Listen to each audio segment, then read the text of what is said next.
ସ୍ୱାଧୀନତା ଦିବସ ଭାଷଣ, ଯାହାକି ଆମର ପ୍ରତ୍ୟେକ ବର୍ଷ ଅଗଷ୍ଟ ମାସ 15 ତାରିଖରେ ପ୍ରତ୍ୟେକ ବିଦ୍ୟାଳୟରେ ପାଳନ କରାଯାଏ। ତା ଉପଲକ୍ଷେ ଏକ ସହଜ ଓ ସୁନ୍ଦର ଭାଷଣ ଆମେ ଆଜି ଏହି ଭିଡିଓରେ ଆଲୋଚନା କରିବା।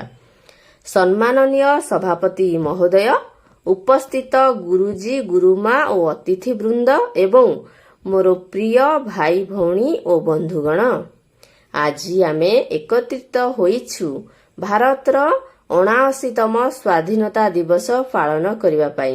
ଏହି ଦିନ ଆମ ପାଇଁ ଅତ୍ୟନ୍ତ ଗୌରବର ଏକ ମୁହୂର୍ତ୍ତ।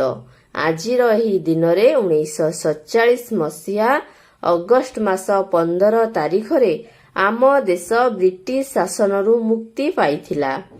ଏହା ହେଉଛି ଆମ ସମସ୍ତଙ୍କ ପାଇଁ ଗର୍ବ ଏବଂ ଆନନ୍ଦର ଦିନ, ଯେତେବେଳେ ଆମେ ଆମର ମହାନ ସ୍ୱାଧୀନତା ସଂଗ୍ରାମୀମାନଙ୍କୁ ସ୍ମରଣ କରୁଛୁ। ସ୍ୱାଧୀନତା ଆମ ପାଇଁ କେବଳ ଏକ ଶବ୍ଦ ନୁହେଁ, ଏହା ଆମର ଅନୁଭବ, ଆମର ଅଧିକାର ଏବଂ ଆମର ଦାୟିତ୍ୱ।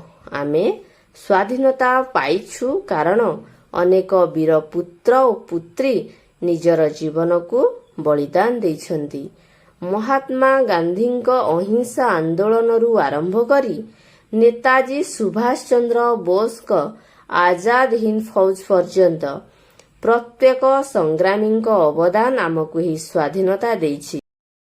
ଓଡ଼ିଶାରୁ ମଧୁସୂଦନ ଦାସ, ଗୋପବନ୍ଧୁ ଦାସ, ବୀର ସୁରେନ୍ଦ୍ର ସାଏ ଏବଂ ଅନ୍ୟମାନେ ମଧ୍ୟ ଆମ ସ୍ୱାଧୀନତା ସଂଗ୍ରାମରେ ଅମୂଲ୍ୟ ଯୋଗଦାନ ଦେଇଛନ୍ତି।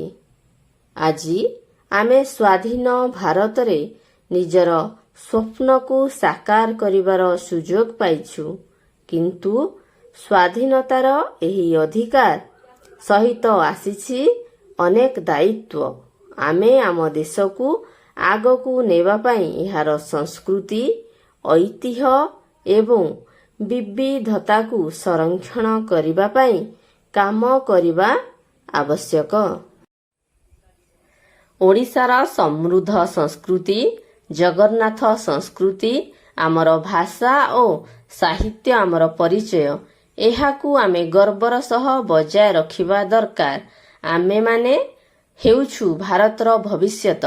ଆମେ ଶିକ୍ଷା, ବିଜ୍ଞାନ, ପ୍ରଯୁକ୍ତି ଏବଂ ନୈତିକତା ମାଧ୍ୟମରେ ଦେଶକୁ ଆଗକୁ ନେବା ଦାୟିତ୍ୱ ନେବା ଉଚିତ। ଆମେ ଦାରିଦ୍ର୍ୟ, ଅଶିକ୍ଷା ଏବଂ ଅନ୍ୟାୟ ବିରୁଦ୍ଧରେ ଲଢ଼ିବା ଆବଶ୍ୟକ। ଆମେ ଏକତା ଓ ସମନ୍ୱୟରେ ବିଶ୍ୱାସ କରି ଏକ ସମୃଦ୍ଧ ଓ ଶାନ୍ତିପୂର୍ଣ୍ଣ ଭାରତ ଗଠନ କରିବୁ। ଆଜିର ଏହି ସ୍ୱାଧୀନତା ଦିବସରେ ଆସନ୍ତୁ ଆମେ ପ୍ରତିଜ୍ଞା କରିବା ଯେ ଆମେ ଆମର ଦେଶକୁ ସମ୍ମାନ ଦେବା, ଏହାର ସମ୍ବିଧାନକୁ ରକ୍ଷା କରିବା ଏବଂ ଏକ ଉନ୍ନତ ଭାରତ ଗଠନ ପାଇଁ କାମ କରିବା। ଆମ ସଂଗ୍ରାମୀମାନଙ୍କର ବଳିଦାନକୁ ଆମେ କେବେ ଭୁଲିବା ନାହିଁ। ଶେଷରେ ମୁଁ ଆପଣମାନଙ୍କୁ ସ୍ୱାଧୀନତା ଦିବସର ହାର୍ଦ୍ଦିକ ଶୁଭେଚ୍ଛା ଓ ଶୁଭକାମନା ଜଣାଉଛି। ଜୟ ହିନ୍ଦ, ଜୟ ଓଡ଼ିଶା। ଏଇଠାରେ ଆମର ଭିଡ଼ିଓଟି ସରିଯାଇଛି। ଯଦି ଆପଣଙ୍କୁ ଭିଡ଼ିଓଟି ଭଲ ଲାଗିଥାଏ, ଭିଡ଼ିଓକୁ ଲାଇକ୍ କରିବେ, ତା ସହିତ ଚ୍ୟାନେଲକୁ ସବସ୍କ୍ରାଇବ୍ କରିବାକୁ ଭୁଲିବେ ନାହିଁ। ଏବଂ ୟୁଟ୍ୟୁବର ନୂଆ ଫିଚର ହାଇପ୍ ଆସିଛି, ଆପଣମାନେ ସମସ୍ତେ ଜାଣିଥିବେ। ଭିଡ଼ିଓଟି ଭଲ ଲାଗିଥିଲେ ହାଇପ୍ ମଧ୍ୟ କରିବେ।